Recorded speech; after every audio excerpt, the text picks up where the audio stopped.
Did Samia Suluhu Hassan really get 31 million votes in Tanzania's recent election? That's the number trending online, and it's got people talking, not because they believe it, but because it sounds completely fake. Dr. Samia Suluhu Hassan, representing the Chama cha Mapinduzi CCM party, received a total of 31,913,866 votes in the most recent presidential election.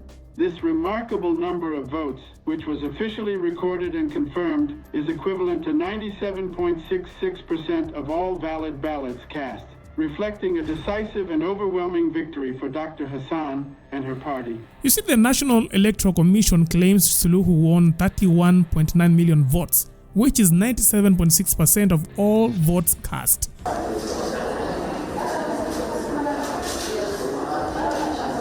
The total number of votes is 32.7 million. And I hereby declare Dr. Samia Suluhu Hassan as having been elected President of the United Republic of Tanzania through the Chama cha Mapinduzi CCM party. The CCM. On paper, it looks neat. Too neat. For 4 days, Suluhu disappeared from the public. The streets were on fire, protests, tear gas, and chaos across the country.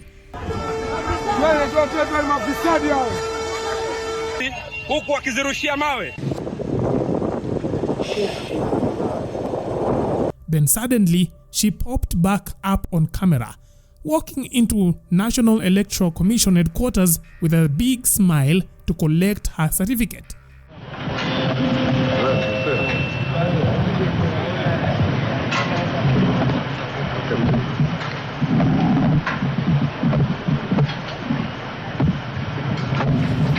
The way she accepted it, you'd think she was being crowned queen.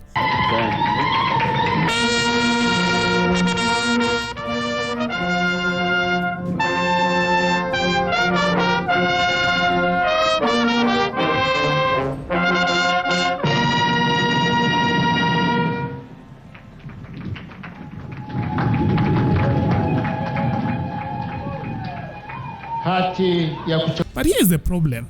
Almost no one believes the results. People are asking simple questions. How did she get 31 million votes in a country with only around 40 to 45 million adults? How did nearly everyone who voted during blackouts, protests, and with opposition leaders in jail pick the same person? The numbers just don't make sense. And this is why. Hapo vipi? You see, Tanzania's total population is approximately 70.5 million. 43% of that population is under the age of 15. That leaves about 40 to 45 million citizens of voting age. The National Electoral Commission claims 37.6 million people were registered to vote, an implausibly high registration rate in a country where voter access remains uneven, particularly in rural areas, and where literacy hovers below 80%.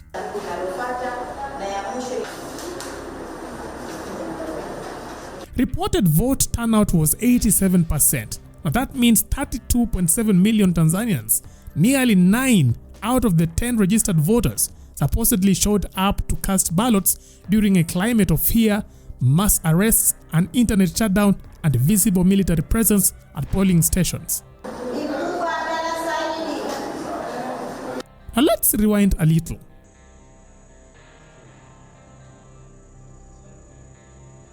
In 2020, under similar circumstances, one-party dominance and documented suppression, turnout stood at 50.7%. In 2015, with active international observers and real opposition participation, turnout reached 67%. This year, in an election where major opposition parties were disqualified, key opposition leaders jailed or exiled, over 200 political activists forcibly disappeared, and independent media suffocated, turnout jumps to 87%, and the ruling president wins 97.6% of the vote.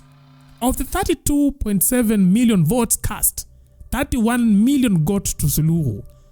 Now that is 45% of Tanzania's entire population, including children, infants, and those ineligible to vote. The vote count numbers are not treated as the results. they are treated as provocation.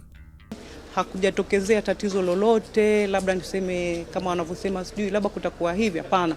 Utaratibu wote ulikuwa mzuri kwa kweli. And the worst part is Chadema, the main opposition party, was barred from participating for rejecting a government-imposed electoral code of conduct.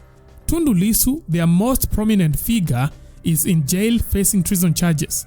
ACT Wazalendo's Luhaga Mpina, another serious challenger, was disqualified from the race.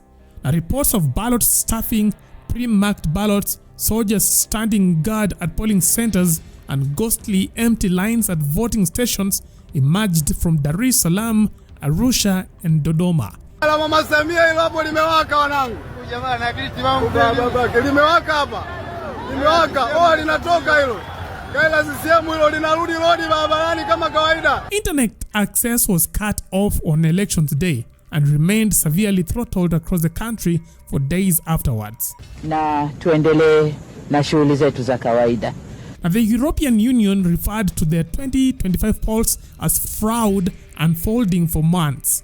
Now, the United Nations Secretary General issued a statement expressing deep concern over deaths and disappearances. Amnesty International and Human Rights Watch have documented extensive abuses, including the use of live ammunition against protesters. Vile mambo yalivyo Tanzania, sio utamfanyaje? Sasa tuna appeal tu kama Kenya inaweza itapita haraka na ile achiliwe. Maana yake tunahofia usalama wake. And the final insult is that the Tanzanian constitution offers no legal route for contesting presidential election results. According to the deputy party leader of Chadema, the Electoral Commission chairman's declaration is final. No appeal, no judicial review, no Supreme Court challenge. Matokeo ya rais yakisha tangazwa hayataenda kupingwa kwenye mahakama yoyote ya nchi. Imetangazwa, imeisha. Iwapo mgombea ametangazwa kwamba amechaguliwa kuwa rais kwa mujibu wa ibara hii, basi hakuna mahakama yoyote, ibara ya 41(7), hakuna mahakama yoyote itakayokuwa na mamlaka ya kuchunguza kuchaguliwa kwake. Kwa hiyo yule bwana kishakaa pale, mwenyekiti wa tume akasema Oscar amekuwa rais, hata kama hukua kwenye contest, hata kama hukua kwenye kinyang'anyiro, yaani akaamka tu akasema leo nataka Oscar awe rais, uchaguzi umeisha, Oscar ndio rais, hakuna mahakama yoyote itakayohoji hilo jambo. Na haya ndio mambo ya hovyo ambayo tunayapinga. Sheria ya kule nyuma ilikuwa inasema matokeo, kwa sababu si mnaenda kupiga kura, ndio kura zikishahesabiwa, msimamizi wa kituo anakupa fomu. Kuna fomu ya rais namba 21 CA, hiyo na matokeo ya rais. Namba 21 B, matokeo ya mbunge. Namba 21 C, matokeo ya diwani. Na kuna fomu inayobandikwa kwenye mlango pale nje kwamba kituo cha shule ya msingi 77A, John H amepata kura 10, Oscar amepata 20, Adera amepata 5, na rais hivyo hivyo, na diwani hivyo hivyo. Hayo matokeo ni final and conclusive, hayabadilishwi tena.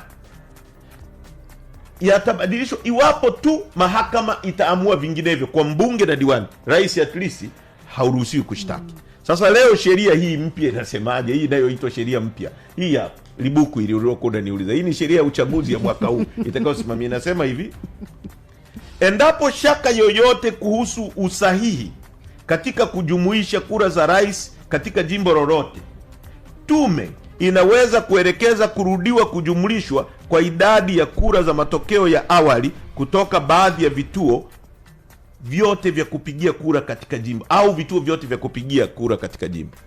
Kwamba ni kura zishapigwa, matokeo yashabandikwa, wewe una fomu, yale maboksi yamekaa huko kwa mkurugenzi, inaweza kupita siku 10, tume ikaagiza kwamba rudieni kuhesabu yale maboksi.